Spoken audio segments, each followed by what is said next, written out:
감사가 넘치는 가을입니다. 한가위 감사주일에 여러분께 말씀을 전할 수 있어서 참 감사합니다.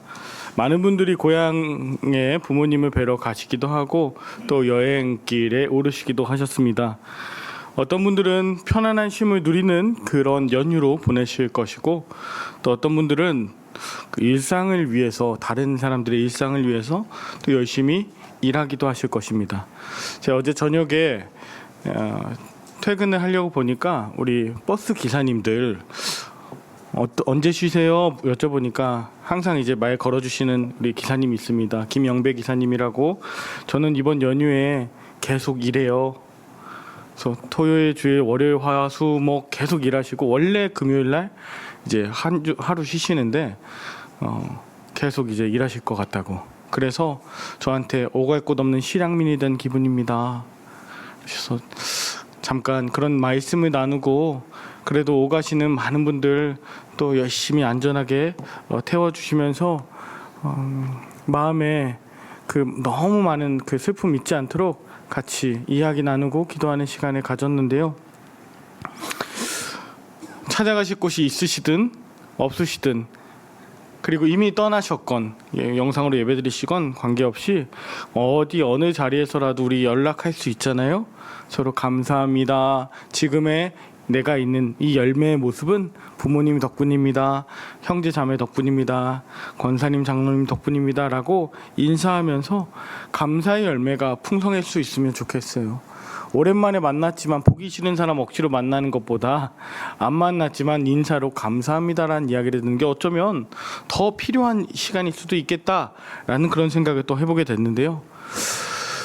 여러분, 가을이라고 하면 우리가 이렇게 풍성한 음식, 풍성한 기쁨과 감사를 나누는 것과 동시에 또 하나의 특징이 있습니다. 가을은 무슨 계절이라고 하죠? 뭐뭐의 계절? 독서의 계절이라고 합니다. 여러분도 아무도 지금 눈치를 못 채신 것 같은데, 가을은 원래 독서의 계절입니다. 유튜브의 계절이 아니라. 제가 독서의 계절을 맞이해서 여러분께 책 한 권을 소개할까 합니다. 화면을 네. 아주 그림이 아주 많았던 제가 가지고 있는 원래 책은 초록색인데, 아낌없이 주는 나무, 쉐 실버스타인이라고 하는 분이 쓴 그런 책입니다. 이런 책 보신 적 있으신가요 혹시? 혹시라도 모르실까봐 말씀을 좀 드리면, 한 나무가 있었고 한 소년이 있었습니다. 서로 행복했습니다. 함께 있을 때 나무가 잎사귀를 따서 소년에게 주면서 왕관을 만들어주기도 하고, 배고프면 사과를 먹여주기도 하고, 나무 줄기로 그네도 태워주고, 숨바꼭질도 하면서 그렇게 오르락 내리락 기어서 쉬고 할 때 이 나무는 참 행복했습니다. 그런데 이 소년이 점점 나이를 먹어가자 필요가 달라졌죠. 그래서 나무가 사과도 주고, 그래서 돈을 벌어서 팔 수 있도록, 집이 필요하다 그러니까 나무와 줄기와 모든 것을 주고, 배가 필요하다고 하니까 자기 몸뚱이마저 다 주고, 오랜 시간이 흘러서 소년이 다시 돌아왔을 때 그 나무에게 남은 것은 밑둥이밖에 없었죠. 그런데 그 밑둥이마저 이 노년이 된 소년에게 주면서 그 위에 앉아 쉬렴. 그래서 앉아서 쉬면서 행복했더라. 이것이 아낌없이 주는 나무의 이야기였어요. 저는 이 이야기를 보면서 여러분과 오늘 좀 아낌없이 주는 나무라는 제목으로 말씀을 나누고 싶은데, 여러분 좀 어떠십니까? 이 이야기를 보시면 나도 그런 아낌없이 주는 나무가 되고 싶다라는 마음이 드시는가요? 맞아요. 저는 어려서 이 책을 보면서 난 정말 아낌없이 주는 나무가 되고 싶어, 그런 생각이 참 많이 했어요. 모든 것을 주고도 행복했기 때문이죠. 모든 것을 다 갖고도 행복하지 못한 것보다 주고 또 주고 줄 것이 있어서 행복한 사람, 그런 차고 넘치는 사람이 되면 좋겠다는 생각을 했는데요. 조금씩 나이를 먹어가면서 또 아이들이 많아지면서 이 순수했던 그 소년의 마음, 동심의 마음이 조금씩 사라지는 것 같아요. 아낌없이 다 주면 안 돼. 그렇게 다 퍼주면 안 돼. 그렇게 하는 사람을 영어로 기버, 한국말로 호구라고 해. 그러면 안 돼 라고 하는 것이 어느새 세상 주류 가치가 된 것 같아서요. 근데 예수님은 그렇게 말씀하지 아니시죠. 자, 오늘 이 아낌없이 주는 나무라는 요 제목 가지고 예수님은 어떤 분이신가, 우리에게 무엇을 말씀하시는가 한번 좀 세 가지로 나눠서 살펴보기를 원합니다. 첫 번째, 아낌없이 주는 나무, 나입니다. 여러분, 아낌없이 주는 나무라는 것을 어떻게 관계 설정하느냐에 따라서 이야기가 완전히 달라질 수 있는데요. 첫 번째, 나무를 하나님으로, 또 소년을 사람으로 보면 하나님의 다함 없는 사랑, 그래서 나중에 돌아왔을 때 마치 탕자의 비유처럼 그 아들이 기다리는 하나님의 사랑, 그래서 행복했다라고 일반적으로 성도님들은 생각하실 수 있어요. 두 번째는 자연과 사람의 관계로 봐서 나무는 자연이고 또 소년은 사람이다 해서 자연이 사람을, 인간을 위해서 모든 것을 다 내어주고 그렇게 할 때 자연은 그냥 행복한 거 아닌가라고 하는 지극히 인간의 지배 욕구가 담긴 해석으로 이렇게 보기도 합니다. 그런데 이제 보니까 나무를 타자로 볼 때는 그런데 나무를 나로 볼 때는 좀 이야기가 달라져요. 나무를 나로, 소년을 이웃으로 보았다. 그러면 어떻게 되냐면 오랜 시간 함께했고 믿었던 그 친구, 모든 걸 다 줬어. 보증까지 써줬어. 근데 그냥 가버린 거죠. 너 때문에, 그 이웃 때문에, 그 사람 때문에, 나에게 상처를 준 그 사람 때문에 밑둥이밖에 남지 않았는데 오랜만에 나타나서 하는 말이 그 밑둥이라도 내게 줘 라고 이야기하는, 옛날에는 보증 잘못 쓰셔서 믿고 서줬는데 잘못되신 분들 굉장히 많으실 거예요. 나와 이웃의 관계로 보았을 때 나는 아낌없이 주는 나무였는데 그렇게 주는 것이 맞다고 배우고 교회에서도 말하고 그것이 참 미덕이었는데 참 씁쓸한 결말을 맞으신 분들 계실 거예요. 근데 제일 어려운 건 네 번째입니다. 나는 아낌없이 주는 나무고 그 소년은 가족들이다 라고 했을 때요. 여러분 중에 가족들, 특별히 자녀들을 위해서 평생을 헌신하고 다 나눠주었는데 자녀들이 모두 출가한 후에 이제 연로해진 밑둥이밖에 남지 않은 나를 보았을 때, 이젠 더 이상 해줄 수 있는 것이 없다고 느꼈을 때 참 힘이 빠지고 어느 때는 허무감이 찾아오는 분들이 계실 거예요. 나는 누구를 위해서 살아왔지? 요즘에 황혼이혼도 굉장히 많아집니다. 황혼이혼, 나이가 많아지시고 자녀들 다 출가시킨 이후에 이제 나는 나의 인생을 살 거야 하면서 그렇게 하시는 분들도 계시다는 거죠. 아낌없이 다 주었기 때문에 자식들이 또 달라고 할 때 또 줄 수도 있지만 내가 왜 그렇게 해야 돼? 난 이제 그렇게 살지 않을 거야. 왜? 세상에서는 나를 사랑하는 방법, 나도 나답게 살 거야 라고 하는 것을 계속 강조하거든요. 교회도 마찬가지였습니다. 여러분, 헌신하십시오, 순종하십시오, 수고하십시오 라고 해서 아낌없이 다 주고 하나님 나라의 가족 공동체처럼 다 줬는데 이제는 조금 쉴라나 해서 이제 70세 되셔서 명예로 원로가 되셨는데 여전히 봉사를 하신다니, 아낌없이 주는 나무 같은 분들이 여기에 계시죠. 그런 어머니, 그런 아버지, 그런 성도님들 말이죠. 요즘 TV를 보니까 자식들에게 너무 잘해주라는 말을 또 안 합니다. 잘 키워서 잡아먹으래요. 자식들의 덕을 봐야 된다. 성공한 자식 농사? 이게 시대 문화죠. 자식이 잘 돼가지고 막 떵떵거리면서 오는 것, 그것이 부모의 가장 큰 자랑 아니겠습니까? 그러니까 책 내용하고는 좀 달라요. 책 내용에서는 아낌없이 주는 나무가 마지막까지 다 주면서도 함께해서 행복했다는데 이제는 좀 달라요. 너희 자식 성공하지도 못하고 그냥 이렇게 돌아올 거면서 왜 돌아왔어? 다시 나가. 성공해서 돌아와. 라고 세상에선 이야기하죠. 그런데 자녀들 입장에서 이 책을 또 보면요, 참 신기합니다. 내가 부모님이 나 조금만 더 도와줬으면, 나 힘들 때 그렇게 옆에서 지지해줬으면, 내 출발이 좋았으면, 나 과외시켜줬으면, 나 창업할 때 돈 대주셨으면 나 좋았을 텐데 우리 부모님은 그렇게 하지 못했어. 사과밖에 못 줬어. 금사과를 주셨어야 되는데 라고 부모님께 받는 걸 당연하게 여기는 그런 자녀들도 요즘에는 있어요. 그래서 금수저, 흑수저 뭐 이런 얘기까지 나오게 되었던 것이죠. 이것도 책 내용과 현실은 좀 다른 것 같아요.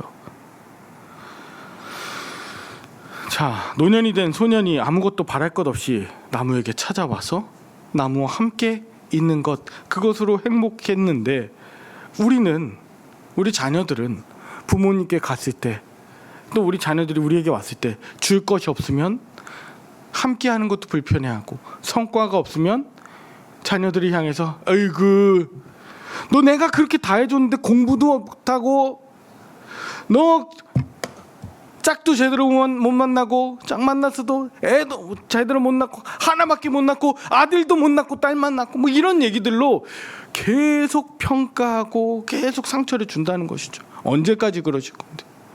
아무것도 없어도 행복하고 같이 있어주는 것, 정말 그 밑둥이 같은 나와 함께 하는 그 시간이 너무 감사하다고 여길 수 있는 날은 대체 언제 오는 것일까요? 엄청 성공해야죠. 엄청 많은 성과 결과가 있어야죠. 여러분, 아무것도 바라지 않고 밑둥이 같은 부모님을 찾아가시는 자식들이 있다면 그 부모님은 너무 행복한 부모님일 겁니다. 아무것도 내게 주실 것이 없어도 그 부모님, 내가 이제 드려야 되는 게 많아도 그런 부모님이 살아계시다면 그것도 감사한 일일 거예요. 이미 돌아가셨거나 만날 수 없는 상황에 계신 분들, 분명히 그 부모님의 사과와 줄기와 그 모든 밑둥이를 다 갈아 넣어서 지금 우리 모습이 있는 것이 아니겠습니까?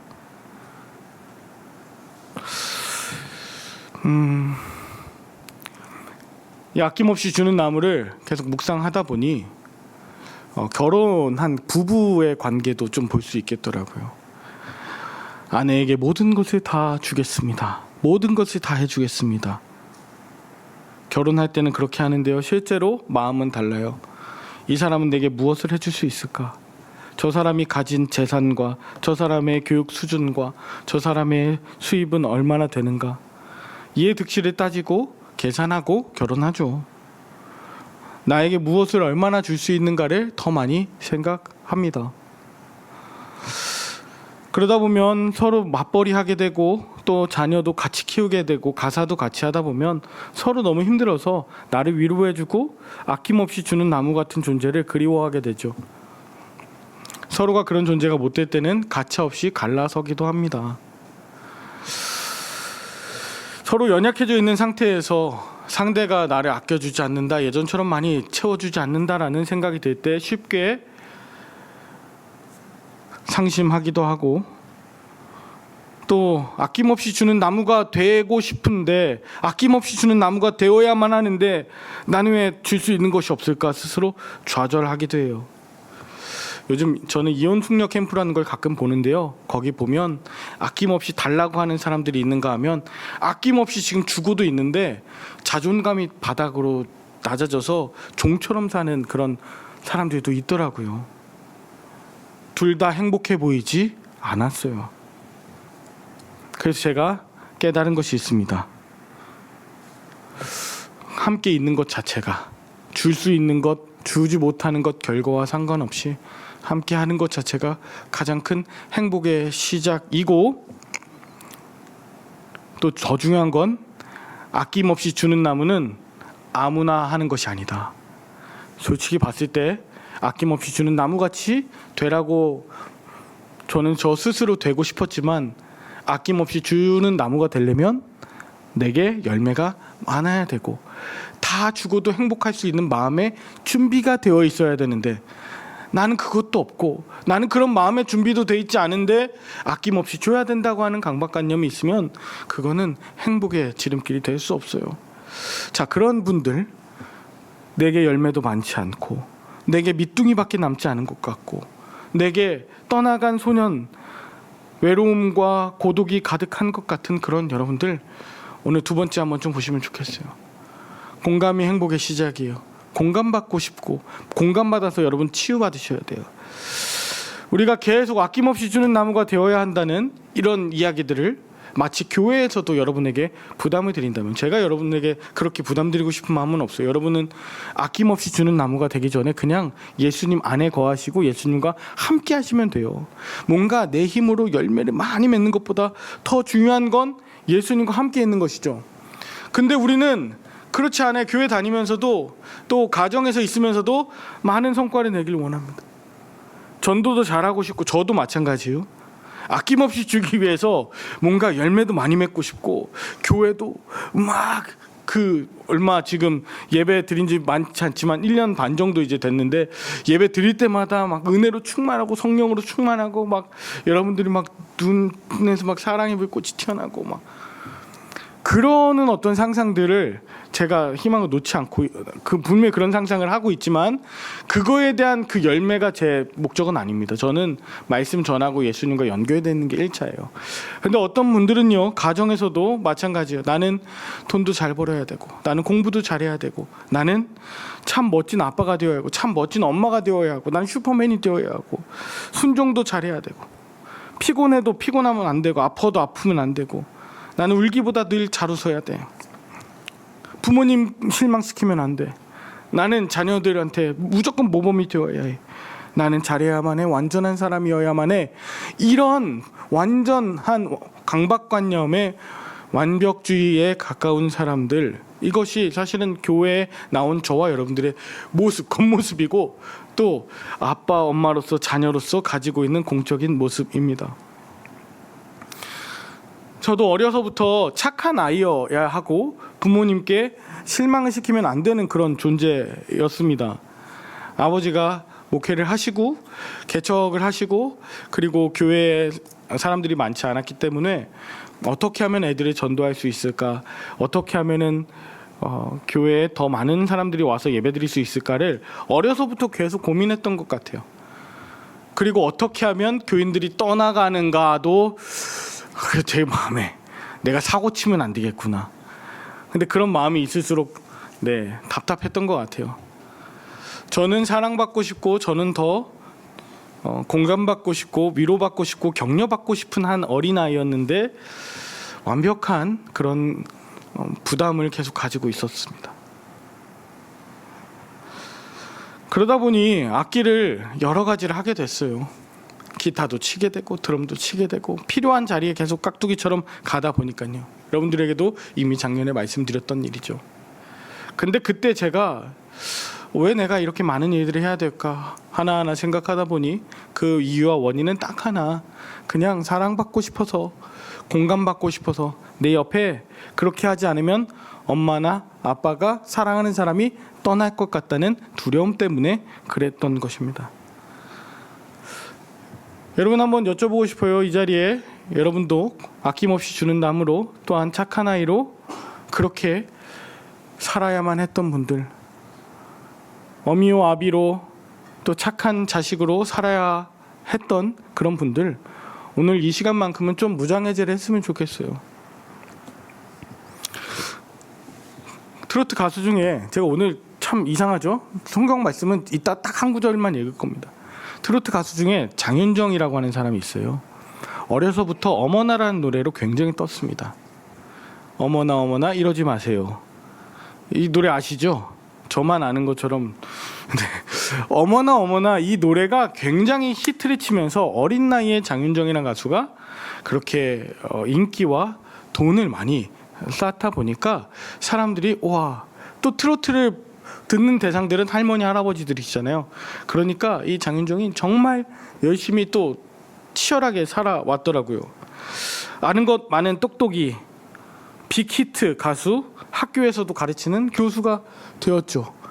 그런데 한 10여 년 전에 슈퍼맨이 왔다라는 프로그램에서 제가 아직도 기억나요. 아이를 낳는데, 연우입니다. 아이를 낳는데 장윤정이 애를 낳는데 소리를 안 지르는 거예요.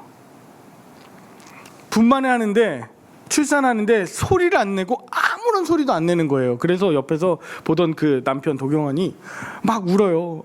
힘들면 힘들다고 해도 돼. 왜 아무 말도 안 하고 있어? 근데 정말 끝까지 소리도 안 내서 사람들이 뭐라 그러냐면, 그 중계로 TV에 나올 때, 야 진짜 못하는 게 없다. 애도 잘 낳고 대단하다. 근데 알고 보니 왜 소리를 안 냈냐고 나중에 이제 힐링 캠프라는 데서 나와서 이야기를 하는데, 엄마랑 아빠랑 어렸을 때 이혼을 하고 아빠랑 같이 살았어요. 아이를 낳아야 되는데 첫 아이고 물어볼 데가 없고, 사람들은 자기가 다 똑똑한 줄 알고 어려서부터 밉보이면 안 되고 물어보지 못하고 이러다 보니까 인터넷에 검색해봤대요. 출산하는데 하면 안 되는 것. 그러니까 거기에 누군가가 댓글로 출산할 때 소리 너무 지르면 아이에게 안 좋습니다 라는 글을 누군가 쓴 거예요. 그거를 보고 출산할 때 소리도 못 지르고 그냥 눈물만 흘리면서 어떻게든 이를 악물고 그랬다는 거예요. 울어도 되잖아요. 힘들 때는 힘들다고 해도 되는데,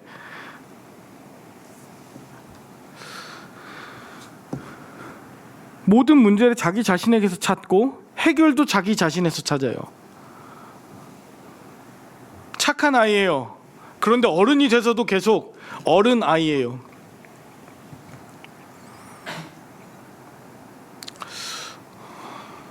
제가 지난주에 평화를 노래하라라는 그 말씀을 이제 전했는데, 어떤 분이 목사님 알겠어요. 공감하고 소통하고 뭐 사랑하는 거 그거 알겠고 뭐 서로 들어주라는 거 알겠는데 구체적인 방법을 잘 모르겠어요 라고 말씀하시더라고요. 여러분 한번 좀 여쭤보겠습니다. 어떤 분이, 어떤 권사님이 갑상선 암을 진단받고 굉장히 우울해하고 계신다면, 교회에 와서도 이전과 다르게 굉장히 우울해하신다면 여러분은 뭐라고 이야기해 주시겠습니까? 갑상선 암 진단받고 너무너무 우울해하고 계셔. 그럼 뭐라고 하실 거예요? 어떤 분들은 그럽니다. 요즘 갑상선 암, 그거 암도 암이래. 그리고 우울한 거 우울증 불신앙의 증거야. 기도해야지 왜 우울해하고 있어 라고 흔히 얘기해요. 근데 이게 진짜 위로와 격려의 말일까? 오히려 더 꽁꽁 숨겨두고 오히려 더 표출하지 못하게 만드는, 고통과 신음을 표현하지 못하게 만드는 그런 분위기로 만드는 것이 아닐까. 또 어떤 집사님의 자녀가 이제 조금 있으면 수능 시험이기 때문에 그러는 거예요. 시험 잘 못 봤어요. 그래서 시험 잘 못 본 아이를 두고 있다. 그러면 그 집사님은 어떻게 위로하고 공감하시겠어요? 아니면 그 자녀에게 뭐라 그러겠어요? 에이 뭐 시험? 다음에 또 보면 되지. 인생의 시험이 몇 개인데 날마다 시험이다. 너무 실망해하지만 또 기회가 있겠지. 이렇게 얘기하시겠어요? 저는 주로 이렇게 얘기해 왔던 것 같아요. 근데 제가 얼마 전에 제 동생이 저한테 얘기하는 듣고 깜짝 놀랐습니다. 제 동생은 지금 그 목회자이기도 하지만 그 아이들 또 교사들 상담 교사로서 지금 활동을 하고 있는데, 작년 2월에 둘째 아이를 먼저 천국에 보냈잖아요. 어떤 분이 특별히 가족 중에서 그런 이야기를 했대요. 전화해서 아이고 둘째 죽어서 어떡해. 그러면서 그래도 너는 목사니까 기도하면 하나님이 그냥 일반적으로 한 거예요. 하나님이 둘째 주실 거야. 너무 실망하지 마. 다 천국에서 만날 텐데 뭐 너무 괴로워하지 마 라고 얘기했다는 거예요. 저는 처음에 듣고 그냥 그렇게 넘겼거든요. 근데 이게 제 동생 목사고 상담교사인데 너무 큰 충격이고, 그분한테 다시는 저한테 그렇게 얘기하지 마세요. 자식 잃은 사람한테 또 주실 거니까 너무 걱정하지 말라는 얘기, 이런 얘기 그 누구한테 하지 마세요 하면서 끊어버렸다는 거예요. 여러분 저는요 처음에는 야 얘가 좀 어른한테 그렇게 얘기하면 안 되는데 라는 생각을 갖고 있다가, 이렇게 얘기하는 게 일반적이구나. 교회에서도 그냥 하나님이 낫게 해주실 건데 뭐 그렇게 걱정하십니까? 왜 나만 겪는 고난이냐고 불평하지 마세요. 원망하지 마세요 라고 너무 쉽게 이야기한다는 거죠. 이걸 충조평판이라고 합니다. 충고, 조언, 평가, 판단. 이걸 섞어서 얘기해요. 남편이 혹은 자녀가 회사 갔다가 나 너무 힘들어, 나 이제 일 그만하고 싶어 라고 하면 뭐라 그러실 거예요?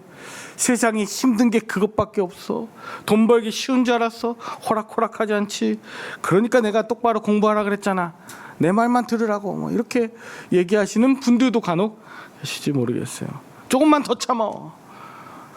너도 뭔가 이 원인을 제공했겠지라고 그렇게 이야기하는 것. 그러니까 고민하는 당사자, 괴로워하고 있는 사람, 밑둥이밖에 남지 않은 사람에게는 이 여러 가지 상황을 네 책임이야, 개인의 책임 상황으로 바꿔버리죠. 그런데 고통 속에 있는 사람들, 정말 자존감이 떨어져 있는 사람들, 연약함 가운데 있는 사람에게는 이런 충고, 조언, 평가, 판단이 중요하지 않아요. 중요한 것은 내 말을 통해서 내 말만 들어 그렇게 하라고 했지 이렇게 하라고 했지가 아니라 그의 말을, 그의 마음에 있는 말을 할 수 있도록 열어주는 것입니다. 대화하는 거죠. 물어보는 거죠. 어때? 많이 힘들어? 괜찮니? 이 한마디가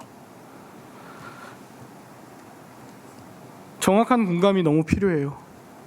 그래서 첫 번째 우리가 해야 되는 건 내가 그 사람에 대해서 100% 그 사람의 인생과 감정을 다 모른다는 것을 인정하고 물어봐야 돼요. 천천히 물어봐야 합니다. 잘 모른다고. 혹시 지금 마음이 어때? 내가 잘 몰라서 그러는데, 나는 경험해보지 못해서 그러는데, 내가 너를 잘 이해하지 못해서 못할까봐 그래서 조심스럽게 물어보는데 지금 마음이 어때? 상황이 어때?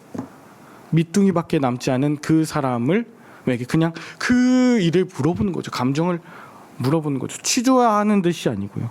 잘 모르면 우선 천천히 물어봐야 합니다. 한마디에 딱 잘라서 답을 주고 이렇게 저렇게가 아니고요.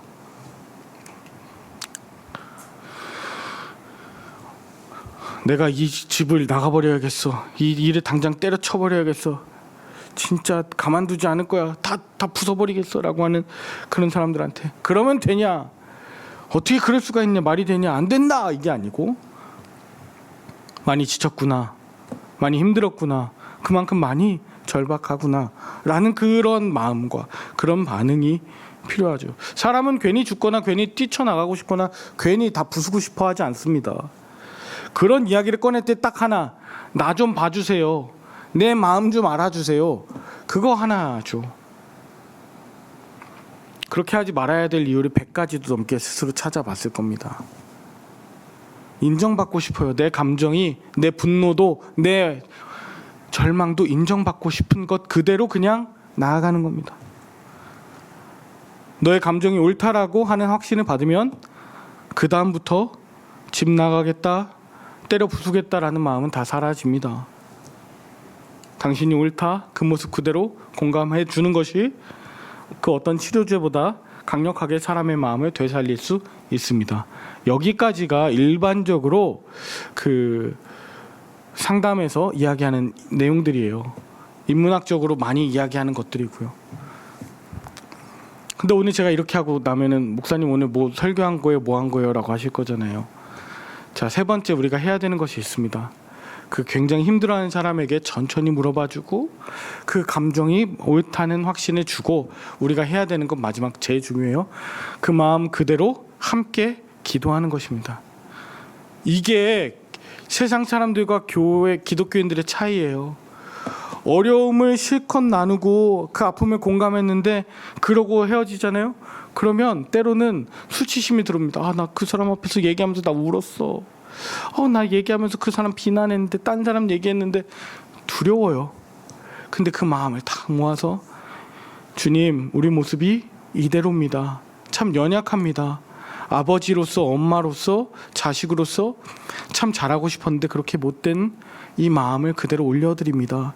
주님, 내 연약함 그대로 주님께서 받아주시고 주님께서 안아주시고 다시 온전한 이 친구가 될 수 있도록, 우리 성도님 될 수 있도록 주님 인도해 주세요 라고요. 오늘 밑둥이가 된 그 나무에게 소년이 된 소년이 다시 왔을 때 소년이 너 왜 이제 왔어? 라고 이야기하지 않았습니다. 너 지금 그러려고 나갔어? 라고 또 말하지 않았어요. 평가하지 않았어요. 그냥 있는 모습 그대로 받아주고 함께 할 때 행복했습니다. 그리고 아마 저는 이 이야기가 만약에 이 노인이 예수님을 알았다면 아마 그 자리에서 미안해 내가 그동안 이러이러했지. 자기가 자기를 비난하지 않았기 때문에 나무 너무 고마워요. 내가 올 수 있을 때 언제나 그 자리에 있어줘서 너무 감사해요. 아무것도 해줄 수 없지만 그 존재 자체로 너무 감사해요. 아마 나무가, 그 이야기를 들은 나무가 뭐라고 했겠습니까? 나 더 줄 수 없어서 미안해. 나 더 잘 해주고 싶은데. 근데 사실 되게 많이 보고 싶었다. 여기까지 오느라 고생했다. 그런 마음으로 그 자리가 행복으로 가득하지 않았을까요? 아낌없이 주는 나무라는 동화를 마무리하면서 예수님에 대한 이야기를 좀 하고 마치려고 해요. 예수님은 오늘 본문에서 수고하고 무거운 짐진 자들아 다 내게로 오라고 말씀하십니다. 내가 너희를 쉬게 하리라. 아낌없이 주는 나무 예수님이세요. 참 포도나무 예수님이세요. 수고하고 무거운, 이게요 오랫동안 피로와 그 고통이 계속되면 잠깐보다 훨씬 더 힘들지 않겠습니까? 이 수고라는 건 그거예요. 제가 단어 보니까 너무 재밌는 단어예요. 코피 파워라고 해요. 그래서 코피를 수고하니까 코피가 나는 것 같은, 오랜 시간 동안 그랬다는 거고, 무거운 짐진 자들은 혼자 감당하기 힘든 그 절대적인 양, 이거를 혼자 다 지고 있는 사람들이래요. 이 자리에 계신 어머니, 아버지, 이곳에 계신 중직자분들, 그렇게 해야만 한다고 여기는 착한 아이들, 육적, 심적, 영적으로 때로 연약해져 있지만 표출도 못하고 있는 그런 성도님들 다 내게로 오라. 내가 너희를 쉬게 하리라. 이 쉬게 하리라도 예수님 아래에서 쉬는 쉼, 진짜 쉼, 뭔가 받고 주고 하는 거래가 아니라 진짜 밑둥이 같은 그 십자가 앞에 나와서 거하는 것, 그게 진짜 쉼이죠. 여러분, 뭔가 바라는 것 있어서 나오고 주님 이것만 되게 해주십시오, 이번에 붙게 해주십시오 라고 하면서 나온다면 마치 나무에 나올 때 사과조, 줄기조 하는 것과 같을 텐데, 지금 연약하고 지친 상태에서 십자가 앞으로 나오는 것은 그 자체로 정말 밑둥이에서 쉬는 그런 참 회복의 삶이 될 것입니다. 저도 하나님, 저도 이제 한 40이 됐고 애도 있고 저도 목사인데 제가 어떻게 예수님의 짐이 되겠습니까? 저도 제가 알아서 스스로 좀 잘 해보겠습니다 라고 하면서 목회를 하면서도 삶을 살아가면서도 그 정도는 스스로 해야 된다고 착각할 때가 있었어요. 근데 안 되죠. 부모님한테도 힘든 거 잘 얘기 안 해요 이제는. 근데 잘 안 되죠. 예수님께 나와서 때로 기도하면서 아무것도 바라는 것 없지만 그저 나와서 새벽에 십자가 바라보면서 기도할 때, 그리고 내 연약함뿐 아니라 우리 성도님들의 연약함을 그대로 주님께 아뢰 때, 괜찮다, 고맙다, 잘 왔다, 내가 함께 할게 라는 그 조건 없는 그 마음 자체를 받았을 때 저는 매일매일 일어나게 되더라고요. 주 안에 있는 나에게 딴 근심이 있으랴, 십자가 밑에 나아가 내 짐을 풀었네. 아낌없이 주는 나무는 십자가의 예수 그리스도이세요. 그래서 주님 앞에 나올 때 주님께서는 이렇게 하길 원하세요. 그 요한계시록 22장 1절과 2절에 보니까 그 마지막 22장에 보니까 그 생명수의 강을 되게 보이시면서 그 마지막 다시 회복된 그 에덴에 생명나무가 있고 그 생명나무의 열매들이 풍성하며 만국을 치료하기 위한 잎사귀들도 있대요. 저는 이걸 보면서 아낌없이 주는 예수님이 다시 한번 떠오르게 되었습니다. 우리 예수님은 우리를 공감과 치유로 함께하길 원하세요. 대단한 것 주님 바라시는 게 아니에요. 대단한 주님께 드릴 것이 무엇입니까? 우리가 할 수 있는 것이 무엇입니까? 예수님 바라시는 것이 딱 하나, 그저 그 상한 마음 그대로 오는 것. 그럼 주님께서 안아주시고 오늘도 회복시켜주시고, 그리고 그 힘 얻어서 세상 가서 마음껏 주님의 자녀답게 살아가는 것을 주님께서는 원하시죠. 그러나 이거 읽고 이제 마지막 마무리하겠습니다. 나는 포도나무야, 다시 기억해, 너희는 가지야. 그가 내 안에, 내가 그 안에 거하면 사람이 열매를 많이 맺어. 나를 떠나서는 너희가 아무것도 할 수 없어. 내가 나무야, 너는 소년이야. 너가 다 주려고 하지 마. 너가 나무가 되려고 하지 마. 나는 너와 함께 있으면, 나를 떠나지 않으면 너는 많이 열매 맺고, 열매 맺고 나면 풍성해지면 그때 나눠도 돼. 그때 아낌없이 나누어도 돼. 지금은 내 안에 거하고 붙어 있어. 함께 있자 라고 예수님 초청하시는 거죠. 지금 말씀 마무리합니다. 예수님 정말 함께 있길 원하시는 것처럼 가족들 몸뿐만 아니라 마음이 함께 있길 원하실 거예요. 이 자리에 혹시 아낌없이 주는 나무처럼 다 주고도 행복한 분이 계실 거예요. 다 줘도 행복하다. 다 주어도. 아니면 소년처럼 다 받기만 했는데도 행복하지 않은 분도 계실 거예요. 이번 명절에는 절대로 충고, 평가, 조언, 판단 금지. 있는 그대로 함께 마음을 받아주는 것, 이것이 오늘 행복의 비결이고, 혹시라도 마음에 커다란 짐이 있다면 십자가 밑에 나와서 예수님께 나와 회복되는 그 평안의 쉼을 갖는 시간이 되셨으면 좋겠어요. 지금 나의 연약함을 아시고 회복시키시는, 치유하시는 그 잎사귀를 먹이시고 그 아래서 참 주 날개 아래서 거하게 하시는 그 주님의 사랑으로 회복되는 이 여정이 되었으면 좋겠습니다. 그래서 이번 이 한가위는요, 여러분 가셔서 너무 무리하시고 너무 없는데 있는 척하지도 마시고 그저 있는 그대로 받아주시고, 적으면 적은 대로, 힘들면 힘든 대로 주님 안에서 감사한 것들 나누시고 먼저 회복되고, 그렇게 참 쉼과 숨이 있는 그런 시간이 되시면 너무 좋겠어요. 우리는 이제 내일부터, 오늘부터 이제 쭉 연휴를 시작하면서 예수 그리스도의 제자가 돼서 그리스도인으로서 나가는 것입니다. 예수님의 입술로, 예수님의 손으로 이제 친지들과 가족들 혹은 주변 사람들을 만나는 것입니다. 혹시 나가지 않으신다면, 어딘가 가신다면 예수님과 함께 쉼을 얻으시는 겁니다. 그러니 입술과 내 손과 발에 반드시 하나님의 영광, 예수님 그 따뜻한 마음이 다 드러나실 수 있기를. 그래서 수고하고 무거운 짐진 자들이 예수 그리스도 안에서 다 회복되는 귀한 여정이, 그런 우리 이번 한가위 명절이 될 수 있기를 예수 그리스도 이름으로 간절히 축복합니다. 기도하겠습니다. 하나님 아버지, 감사합니다. 수만 가지 충고보다 함께 있어서 고맙다고, 돌아와줘서 고맙다고 하는 그 예수님의 마음, 예수님의 말이 내 입술이 되길 원합니다. 연약해져 있거나 상처받은 사람들의 마음을 먼저 들어주며 그렇게 묻고 예수님처럼 아낌없이 주는 나무가 되길 원합니다.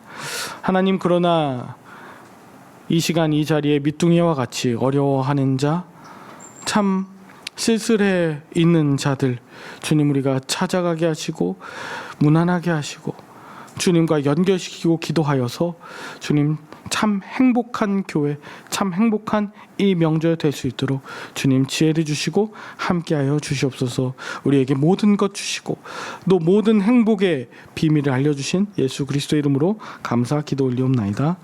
아멘.